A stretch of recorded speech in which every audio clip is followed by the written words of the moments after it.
This is the Horse Radio Network.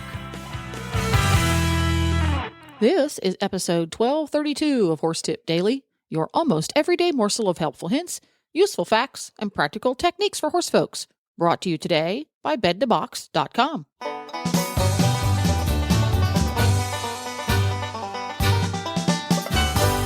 Greetings, horse people. Coach Jen here, and thanks for tuning in to Horse Tip Daily. Today, Marc Johnson joins driving radio show co-hosts Wendy and Glenn with some exercises for drivers or riders who want to improve their accuracy. And we'll get right to our tip after this from bedindabox.com. Welcome to bedindabox.com, where you'll find the most comfortable, pressure-relieving memory foam mattress at only 1/3 the cost of the leading brands. We have created an exclusive memory foam that sleeps cooler, rebounds quicker, and cradles your body in pain-relieving comfort better than other types of memory foams. Introducing our new memory foam technology.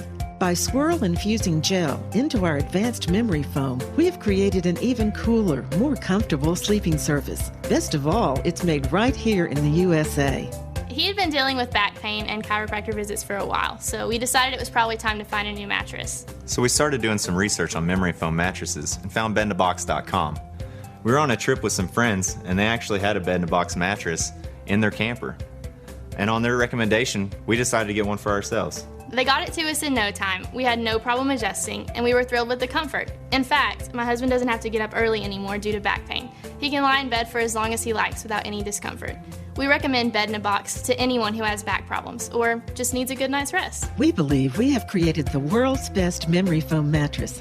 Using independent, accredited labs, we have tested our mattresses against the industry leaders to ensure comfort and durability. Test results show our mattresses relieve pressure better than the more expensive ones found in retail stores. Buying a mattress over the internet may seem risky. That's why we offer a 120-day zero-risk return policy. You get a full 100% refund if you're not satisfied. No hidden fees and no return shipping charges, and we back them with a 20-year warranty. Sound too good to be true? Don't take our word for it. Read what real customers are writing about us on Facebook, Twitter, Viewpoints.com, and other third-party review sites. We are dedicated to quality and service. We offer fast, free shipping to the contiguous U.S. Your mattress will arrive conveniently packaged and will be ready to sleep on within minutes. With the benefits of the leading brand mattresses, but at 1/3 the cost, why wait? Start getting the best sleep of your life.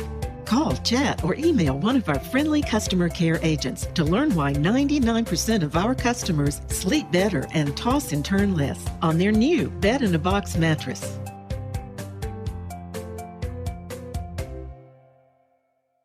Marc, do you have some exercises that people can do at home?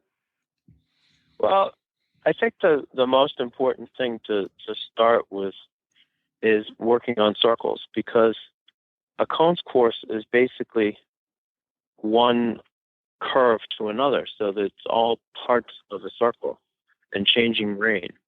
So basic figure eight practice, so that you're being very precise about your rein changes. If you can envisage going from cone to cone on a cones course, you actually have to come up with that imaginary radius to actually come to the right spot in front of the next pair. So the start is to really master the circle. And one exercise that I've done for a lot of people is to put 4 pairs of cones pretty much in a precise 20-meter circle. And after they're nice and smooth going around that circle with a nice bend, to actually then deviate and come inside the circle and actually reverse through the 20-meter circle into an opposite cone on the other rein, if you can kind of like two 10-meter half circles. Yeah, because we do these other little exercises that we often call an offset, where you have pretty much the specified 15-meter track between the cones doing virtually an S-bend. So that you have you come through a cone and you have the next cone hard over on your right. That cone, the second cone in the sequence would be maybe 10 meters down field and over 12 meters. I mess around with the distance a lot, but the net result is that the driven line, the double curve, is only just the specified distance of 15 meters between pairs of numbered cones. For some drivers, that might be too tight for them, and they often have the option of making a circle and then coming back to that second cone rather than do the tight turn. One of the first designers that did something with that type of pattern was Christian Isley, and he'd do it in a sequence of 4 called a ladder. Oh, that was horrible. That took a little driving. And I decided that I would rather actually do those offsets in different places on the course, one going to the right and one going to the left.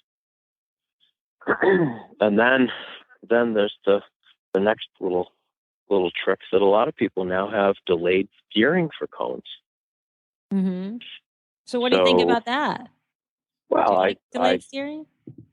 Sure, because I basically do my best to try to fool it. And how do you do that? What would you do to fool a delayed steering carriage? Well, delayed steering takes you to the outside of a turn because it's delayed.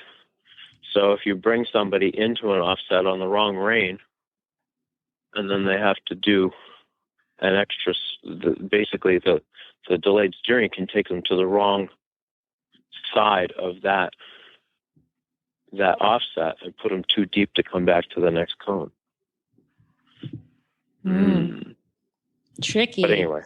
What about serpentines? We see a serpentine go ahead. If you do have delayed steering, you have to be cognizant of where the delay actually takes you. Yeah, that's true. Now, explain to people who don't have any idea what you're talking about with delayed steering, what it is. Well, delayed steering allowed us to get around posts or trees tighter than a conventional carriage without hitting it. So, the exact dimensions, say that, you were driving years ago, the believe it or not, with our archaic carriages, the obstacle gate width was 2 meters instead of 2.5. So with antique carriages? With antique carriages. Oh, yeah. That's fun. Yeah, well, we used to break them all the time, right? So that's why you had to make that rule that you have to finish on all 4 wheels, right? That's right. Yeah. So anyway, so the delayed steering started out with Eisenbrand Chardon was driving a Van den Heuvel. It allowed him to take a 4-in-hand very easily around a bend that the outside dimensions would have been, say, 2.5 meters to 3 meters, and insane tight for a 4-in-hand. But he was sailing around them, and the reason being is that inside post with a conventional carriage, you'd have to really, really, really drive the 4 horses to the outside of the turn just so you'd scrape it.